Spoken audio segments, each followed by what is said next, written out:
नमस्कार दोस्तों, मैं राजकुमार मौर्य उत्तर प्रदेश की राजनीति से बड़ी खबर आपको बताने जा रहे हैं। उत्तर प्रदेश के मुख्यमंत्री योगी आदित्यनाथ की विदाई हो सकती है। इसके कुछ फैक्ट्स हैं, इसके कुछ फिगर हैं, इसके कुछ कारण हैं जो आपको हम आगे बताने जा रहे हैं। उसके सिंह चौहान 4 बार के मुख्यमंत्री, लगभग 20 सालों तक मुख्यमंत्री रहे और जब 5वीं बार मुख्यमंत्री बनने का टाइम आया तो मामा ने बड़ी मेहनत की। बीजेपी वाले खुद नहीं जान रहे थे कि बीजेपी की मध्य प्रदेश में सरकार आ जाएगी।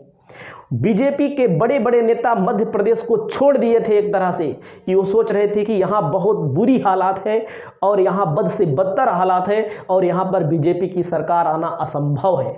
लेकिन मामा ने वो कारनामा किया, रिकॉर्ड तोड़ जीत तय की, रिकॉर्ड तोड़ सीटों के साथ मामा की वापसी होती है।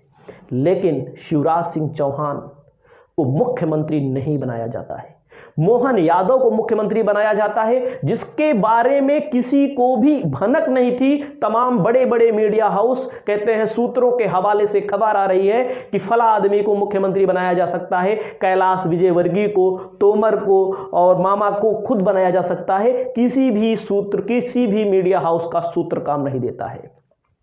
मेहनत की, लाडली बहना योजना का बहुत प्रचार किया। जीतने के बाद भी, चुनाव जीतने के बाद भी लोग घर में बैठ जाते हैं। पूरा पहले छिंदवाड़ा चले गए, जहां पर कांग्रेस के गढ़ में गए, रैली किया, लेकिन इनको मुख्यमंत्री नहीं बनाया गया। एक झटके में एक तरह से बेइज्जत करके गुजरात लॉबी के द्वारा इनको साइडलाइन कर दिया गया। क्यों साइडलाइन किया गया? क्योंकि मोदी और शाह अपने सामने किसी भी व्यक्ति को, किसी भी ऐसे नेता को ये नहीं चाहते कि ये हमारे सामने खड़ा हो पाए, किसी भी बड़े नेता को, क्योंकि बहुत पुराने नेता हैं शिवराज सिंह चौहान। जब नरेंद्र मोदी मुख्यमंत्री थे तब से हैं मुख्यमंत्री। वही हाल वसुंधरा राजे का है राजस्थान में। अब बात आती है हमारे योगी आदित्यनाथ उत्तर प्रदेश के मुख्यमंत्री जी की। उत्तर प्रदेश के मुख्यमंत्री फायर ब्रांड मुख्यमंत्री हैं, हिंदुत्व का सबसे बड़ा चेहरा है, यहां तक कि मोदी से भी बड़ा चेहरा है।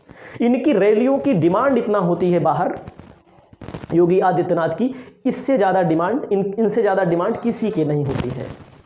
और अब इनको भी हटाया जा सकता है। क्यों हटाया जा सकता है? क्योंकि योगी आदित्यनाथ एक अक्खड़ स्वभाव के व्यक्ति हैं जो किसी की सुनते नहीं हैं। अगर वो ठान लेते हैं हमें कुछ करना है, जैसे राजभर को उन्होंने ठान लिया कि मंत्री नहीं बनाना है, तो अभी तक राजभर को और दारा सिंह चौहान को मंत्री नहीं बनाया। बार बार दिल्ली जाते हैं, दिल्ली से फरमान आता है, लेकिन बाबा ऐसा नाम है जो किसी को अगर सोच लेते हैं तो उसके बारे में फिर निकालना मुश्किल हो जाता है। तो अब इनको हटाने की प्रक्रिया चालू हो गई है, क्योंकि मोदी और शाह यह नहीं चाहते कि हमारे सामने कोई चैलेंजिंग व्यक्ति खड़ा हो, हमको चैलेंज करे। जैसे उत्तर प्रदेश का मुख्यमंत्री योगी आदित्यनाथ को भले बनाया गया है, लेकिन उत्तर प्रदेश के उप मुख्यमंत्री 2 ब्रजेश पाठक और केशव प्रसाद मौर्य, जो केशव प्रसाद मौर्य चुनाव हार गए थे विधायकी का, ऐसे लोग को मुख्यमंत्री बना करके गुजरात लॉबी की ओर से छोड़ा गया है। ये दोनों लोग आपस में मिले हुए हैं, ऐसा कहते हैं लोग, राजनीतिक विश्लेषण कहते हैं। और तमाम चीज़ों पर इन दोनों की एक राय होती है, क्योंकि ये दिल्ली लॉबी के आदमी माने जाते हैं, यानी कि गुजरात लॉबी के आदमी माने जाते हैं। और अभी फिलहाल में आप देखिए, उत्तर प्रदेश के मुख्यमंत्री माफियाओं के खिलाफ दावा करते हैं, बड़े बड़े दावे करते हैं कि बुलडोजर चला दिया। लेकिन राजभर की पार्टी में मुख्तार अंसारी का लड़का है, अब्बास अंसारी, जिसको भारतीय जनता पार्टी ने खुद नहीं ज्वाइन कराया, लेकिन राजभर की पार्टी के थ्रू वह भी एनडीए का हिस्सा तो है ही। तो राजभर की पार्टी को योगी आदित्यनाथ नहीं चाहते थे कि वो भाजपा में ज्वाइन हो, इसीलिए रस्साकसी चल रही है, टाइम टेबल आता जाता रहता है। योगी आदित्यनाथ मुख्यमंत्री जो है, मंत्री के लिए अभी भी अड़े हुए हैं कि मंत्री हमें नहीं बनाना है।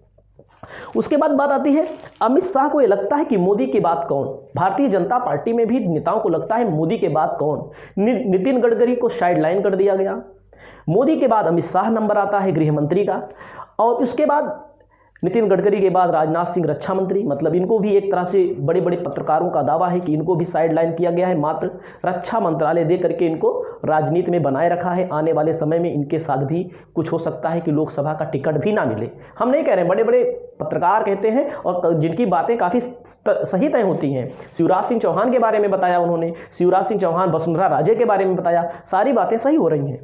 तो ऐसा कहा जाता है योगी आदित्यनाथ हिंदुत्व के ब्रांड, भाई उत्तर प्रदेश जैसे बड़े राज्य के मुख्यमंत्री जो क्लेम कर सकते हैं अगर भारतीय जनता पार्टी की बहुमत से सरकार नहीं आती, 10-20 सीट कम पड़ जाती है, तो मोदी और शाह के नाम पे कोई भी दल इनको समर्थन देने वाला नहीं है।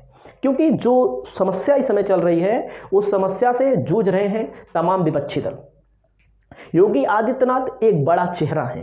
तो आपको लग रहा होगा कौन मुख्यमंत्री बन सकता है, तो मुख्यमंत्री हमारे देखिए केशव प्रसाद मौर्य जी का नाम आता है, लेकिन केशव प्रसाद मौर्य जी का भी नंबर और पत्ता कट सकता है। बहुत लोगों को लग रहा होगा केशव प्रसाद मौर्य जी मुख्यमंत्री बन जाएंगे, इनका भी नंबर कट सकता है, इनको भी मुख्यमंत्री नहीं बनाया जा सकता है। क्योंकि भारतीय जनता पार्टी, मोदी और शाह की पार्टी जो तय करती है वो एक तरह से सरप्राइज देती है। जैसे मध्य प्रदेश में हुआ, सरप्राइज दिया इन्होंने, मध्य प्रदेश, छत्तीसगढ़ में हुआ, सरप्राइज दिया, उत्तर प्रदेश में जो हुआ था 2017 के चुनाव में योगी आदित्यनाथ का नाम कहीं नहीं चल रहा था, योगी आदित्यनाथ आ जाते हैं। उसके पहले प्रबल दावेदार थे केशव प्रसाद मौर्य, केशव प्रसाद मौर्य को कुछ नहीं बनाया जाता। एक तरह से मुख्यमंत्री, उप मुख्यमंत्री, एक कैबिनेट मंत्री के बराबर पावर होती है, इससे ज़्यादा कुछ नहीं होता है। उप मुख्यमंत्री संविधान में भी कोई पद नहीं है, ये भी जान लीजिए हमारे मित्रों। तो इन लोगों को, इनको भी नहीं बनाया जाएगा। नाम आता है महाराजगंज से सांसद पंकज चौधरी। आप जान रहे होंगे कौन है, इनको कौन जाता है। 6 बार से सांसद हैं। कितनी बार से? 6 बार से सांसद हैं। कुर्मी समुदाय से आते हैं। कुर्मी समुदाय, जिस समुदाय से नीतीश कुमार आते हैं, नीतीश कुमार कुर्मी समुदाय से आते हैं।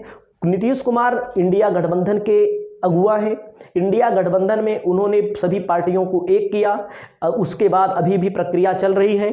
उनके काठ के तौर पर कुर्मियों के बीच ये संदेश भेजा जाना है मोदी और शाह के द्वारा कि हमने लो आपके लिए नया मुख्यमंत्री दे दिया, आपकी बिरादरी का दे दिया। क्योंकि उत्तर प्रदेश में कुर्मियों की संख्या 8% है, 7% है कहीं कहीं पर निर्णायक वोट, निर्णायक साबित होते हैं। जैसे प्रतापगढ़ है, प्रतापगढ़ में 3 कुर्मी विधायक हैं, 7 विधानसभा है। अगर लोकसभा की बात करें 5 लोकसभा में 3 कुर्मी विधायक हैं। 1 लोकसभा है प्रतापगढ़, प्रतापगढ़ में 3 विधायक हैं। मतलब प्रतापगढ़ लोकसभा में 5 विधायक आते हैं, 3 विधायक केवल कुर्मी हैं। चौथा विधायक भी बन जाता लेकिन वो बाहर ही पड़ गए, इसीलिए वो भी नहीं बन पाए सदर से। चौथा विधायक मौर्य है, आप समझिएगा, प्रतापगढ़ लोकसभा सीट से। उसके बाद आप समझ सकते हैं इनको रखा जा सकता है। उसके अलावा फूलपुर चले जाइए, बाराबंकी चले जाइए, बहराइच चले जाइए। मतलब कुर्मियों का अपने आप में गढ़ है। हमारे यहाँ जो कुर्मी है, हमारे प्रतापगढ़ में जो कुर्मी हैं, उनकी शादियाँ ज़्यादा दूर पर नहीं होती, जो 4, 10, 15 किलोमीटर के अंदर शादियाँ जल्दी मिल जाती हैं। इसका एग्जाम्पल है। मतलब कि वास्तव में बड़े मेहनती वर्ग होता है, कुर्मियों का वर्ग होता है, और इनको प्रोजेक्ट किया जा सकता है। मोदी और शाह के करीबी हैं और ये वित्त मंत्री भी हैं, केंद्रीय राज्य वित्त मंत्री भी हैं पंकज चौधरी। तो बहुत सारे लोग कहेंगे ये कौन है, इनको कोई नहीं जानता, बाबा के सामने नहीं टिक पाएंगे। तो गुजरात लॉबी को बाबा के सामने टिकने वाला व्यक्ति नहीं, गुजरात लॉबी को जो वो कहें वही करने वाला व्यक्ति चाहिए। ऐसा नहीं कि अपने मन से, जैसे बाबा हैं अपने मन से निर्णय लेने लगते हैं, इनके ऊपर भी दबाव है।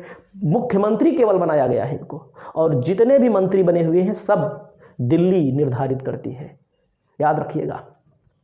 तो लेकिन बाबा को हटाना इतना आसान नहीं।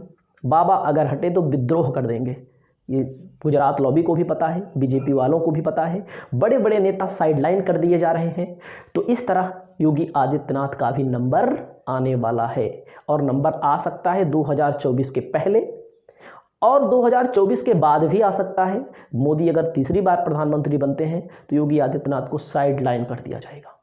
क्यों साइडलाइन कर दिया जाएगा, मैंने बता दिया। चुनौती पेश कर सकते हैं प्रधानमंत्री पद के प्रबल दावेदारी में। इस वीडियो में इतना है कि कमेंट करके, शेयर करके आप अपनी राय